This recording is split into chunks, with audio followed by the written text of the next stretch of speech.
What's going on, Junkie Nation? Gorgeous George and Goes, always delivering the big names in the sport of mixed martial arts. Today we get to talk to Matt Frevola, who's coming off a huge win over Drew Dober at UFC 288 in Newark, New Jersey. That's 3 in a row for Matt Frevola. All of them finishes, and that's why that T-shirt is spot on. Congratulations on your win, Matt. Yeah, thank you, bro. Yeah, it was a great fight, great win, and now we're back in the gym, continuing to live the dream. Yeah, and so let me tell you something. That striking arsenal you have is deadly. I mean, everything is with bad intentions. It's accurate. You mix it up really, really nice. You really, really polished up the striking. Since we were in that hot sauna here in Las Vegas, they used to call the old tough gym, and we were hearing your homies shout out Steamroller every 15 seconds. I almost wanted to hang myself. But now I love the nickname. And the New York arena was going nuts. You called for it. They gave it to you. I mean, you ticked every box that the Saturday night before. I can't say enough about the performance and the post-fight call-outs and connecting with the fans. Amazing. Yeah, thank you. I think the people know that I bring the fight. I come to fight, and that I'm glad I got to demonstrate my striking and show more of the weapons in my arsenal. But I definitely have still more that I want to show, and I'm excited, for the next one to be able to, keep showing all my hard work and all my weapons and keep this rolling. Someone that's jacked like you are and throws so hard. Um, Let me ask you this question. Don't take it wrong. You've been doing your business, right? But at some point, do you need to take it down a notch, down speed, and just make sure that if you ever fight 15 minutes, you can keep it up? Or can you throw that hard for 15 minutes? Because it's really amazing. Yeah, I'm always prepared for 15 minutes of that, if need be. But I'm always kind of saying to myself, just got to touch them, just got to touch them, um, and the power just comes. But I'm always working on being more technical, being more faster in there. I think speed kills, and timing, and having all the right timing with my strikes. Also, before I forget, I got to give Favola some props. First pitch at the Met Stadium, that was some amazing work. Yeah, thank you. I nailed that high leg kick. And then my dad came in clutch by going up and catching it. I threw some high heat, but that was like really a dream come true. And to have the Cohens, backing me, supporting me, and have all the Mets, it's unreal. Just from a kid from Long Island now, having all Long Island, all New York, all Jersey, all the Northeast, riding with me. I'm excited for the next one. And just so you know, the praise was for Mr. Favola because he did save you. That Yeah, thing was headed to Staten Island. You were a little high, my friend. a little. But your pops, I mean, he snagged it. That was amazing. Yeah. Sal Favola, right? That's the name. Yep. The bulldozer. Yeah, yeah. So did you practice that at all? Did it just go? Did it get away from you, or did you put in some time, or did you just wing it? I was having a catch a little bit before, but I'm an athlete. I played baseball all growing up, but I'm not gonna lie. When I got out there, it was a little bit further than I thought, and that's what everyone was gonna tell me. And they're always saying like, throw higher than you think. Don't throw it in the dirt. Don't throw it in the dirt. So I was just throwing some high heat. But whoever was batting was swinging and missing, for sure. All right, fair enough. You got to do something that a lot of people would want to do, and I think that's super cool. And you got to do it with your pops. And then a week later, man, Drew Dober's no joke. Talk about that. What did that win do for your confidence? The competition's been getting tougher and tougher. I'm a big fan of Otman Azatar as well. That was a nice finish. So, how are you feeling nowadays? Are you ready for top five? Do you feel like you still need to carve out your game before you start, preparing yourself to do what your teammate Aljo has done? That's make a run for the title. Um, I'm I always knew that I could compete with the best fighters in the world, and now I truly am, and I can confidently say that I am one of the best fighters in the world. I'm ranked 14th in the world, and I could see my route, to the title. Um, but we'll see. It's all exciting matchups, and I'm excited for the future. George mentioned it, 3 finishes, and I've heard from fighters before say, "Man, these finishings they get addicting to be able to do that over and over and create highlight reels." What is that release like for you, Matt, when you pull these off? Yeah, it feels amazing. It's like, and that's what everyone's joking around. Like, the wrestler who just falls in love with his hands and his power. Um, and we'll see. Maybe I'm definitely liking this. I'm liking first round knockouts, and but I'm always prepared to wrestle, and I'm always prepared to grapple because I love that too. Um, that's what makes mixed martial arts, so amazing that you can, that you have to prepare for it all, or you're preparing to fail. But I'm always prepared for anything, and but I'll keep taking these first round knockouts. Was there anything in particular that you could point to, any kind of change, a switch that has helped you here along this 3 fight stretch?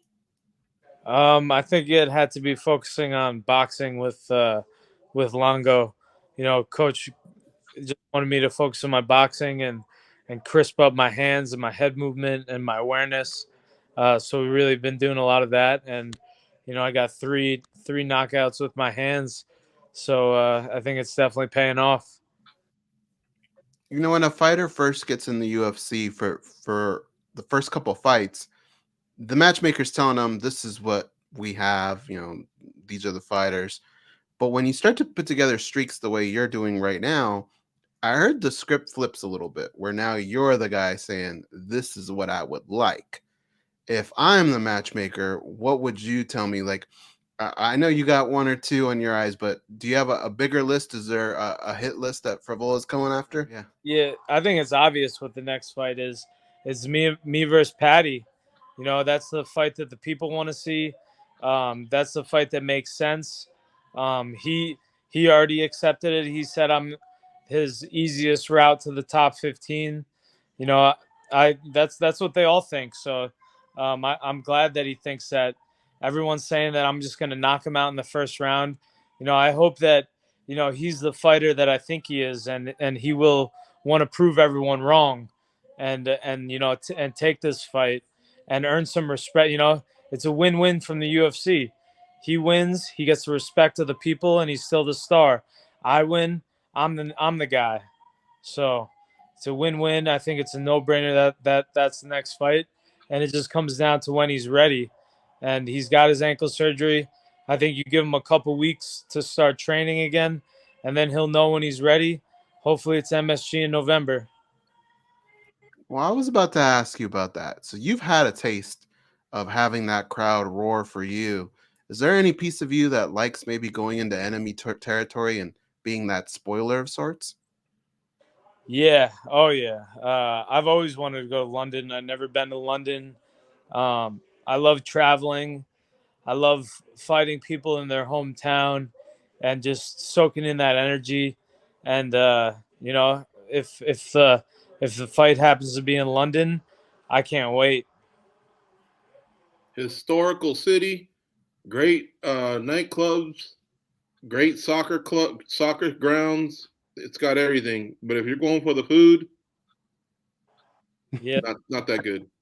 I think this is a fight for the magnitude of Madison Square Garden, the world's most famous arena. So I hope that he's ready for that, because I think that we would light that place up. But we'll Yes, New York, not London. But if you have to go to London, go to London. At least it'll be easy to lose weight there. It'll come off very fast.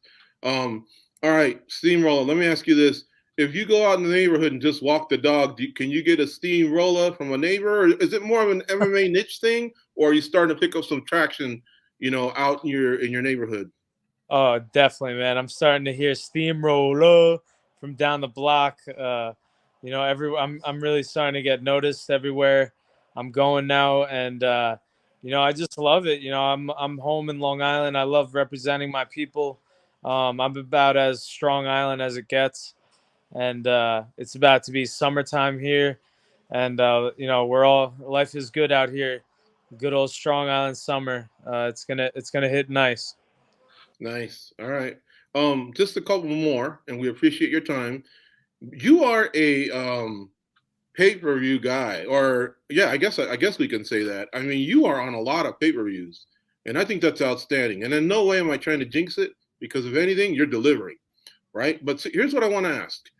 This is something that it's been bugging me, because I don't like it when certain events, everyone that gets a finish gets a $50,000 bonus, and then some events it just doesn't happen.